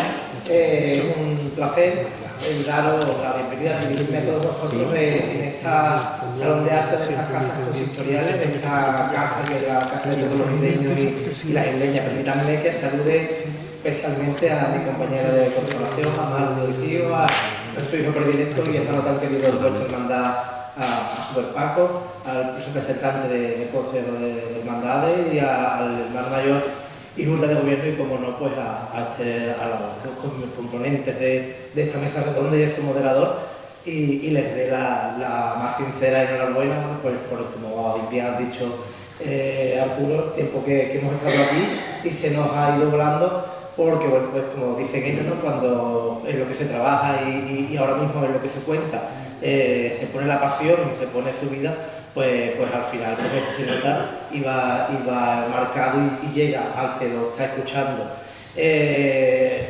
Nos hemos llevado una visión, pues también, ¿no?, esa visión humana de que hay detrás de los artesanos, los artistas del bordado, como de la trayectoria, como Ildefonso y como Paquili, que los dos tienen obras en nuestra ciudad, y después pues también la otra visión, y en este caso además también pues en contraposición la juventud y el talento, además pues también talento de nuestra ciudad en la figura de Pablo y del otro Pablo, pues que nos hace pues poner también que desde su labor hace poner también más en valor aún, pues como han dicho, este bonito arte que es el arte del bordado. Sin más, dar la enhorabuena pues a la hermandad, que un año más en esta cita anual que tiene en torno a la festividad de Santo Tomás de Aquino, pues hace gala de ese nombre de los estudiantes por el que se le conoce habitualmente, y siempre pues cada año la verdad que consigue superarse y subir el nivel, y cada año pues nos ofrece en esta cita siempre pues una cita cultural del máximo nivel para nuestra ciudad. Y a todos los cofrades que se dan una cita en esta sala, pues sea, como ya ha dicho Arturo, que estamos a 20 y tantos días de un miércoles de ceniza, pues que vivamos con máxima intensidad esa cuaresma, y que vosotros que el lunes santo lo podráis disfrutar como se merece. Muchas gracias a todos.